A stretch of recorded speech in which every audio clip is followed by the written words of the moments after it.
Nah, kalau selama ini Anda selalu bingung, udah punya dress batik, udah punya baju batik, pakainya kayak apa?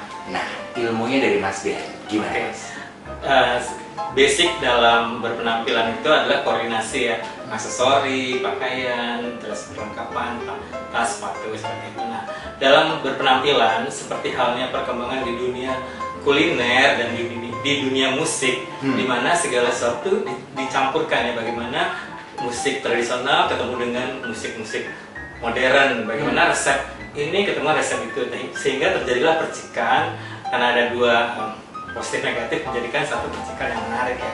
Dalam fashion juga begitu. Kalau misalnya kita udah memutuskan pakaiannya itu sangat lokal, strong culture Indonesia, kita mengimbanginya dengan unsur lain di elemen yang lain. Misalnya tasnya itu yang shape-nya modern, yang well finish, yang rapi, yang terlihat dibuat di zaman modern.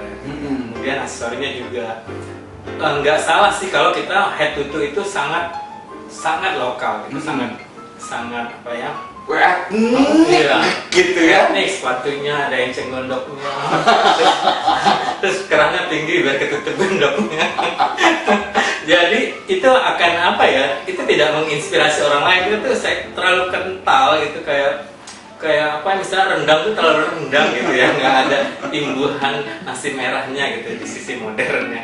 Jadi biasanya itu zaman sekarang nih orang kan udah tahu ya, gila tuh orang itu banget ya, monoton banget hidupnya gitu. Padahal kita enggak, karena kita cinta Indonesia aja. Tapi orang kan menilai, tidak bertanya kan, kayaknya nggak asik deh, terlalu medok gitu.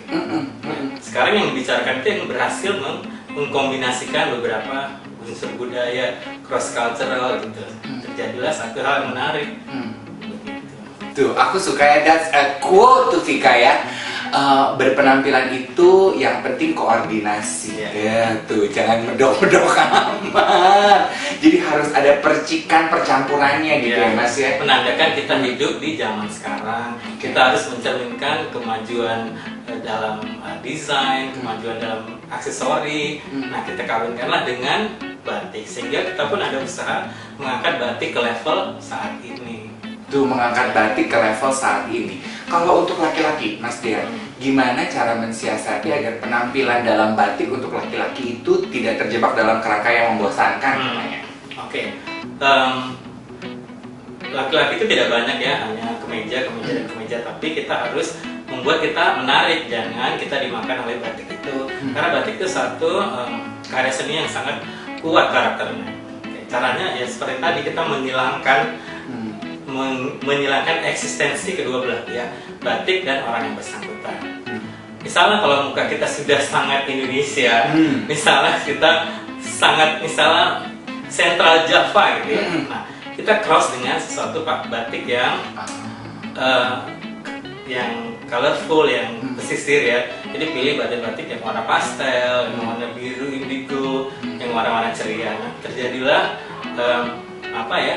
dua elemen yang bergesekan tapi sama-sama kuat, strong. Nah, kalau kita punya wajah oriental, kalau kita pakai yang batik-batik Pekalongan yang sweet, itu jadi too sweet. Jadi coba kita pakai batik Solo Sogan yang strong ya. Jadi oriental ketemu strong, jadi kayaknya ini orang kayaknya imut tapi kayaknya kuat. Jadi orang punya 7 hari untuk membicarakan kita. Oh, alah.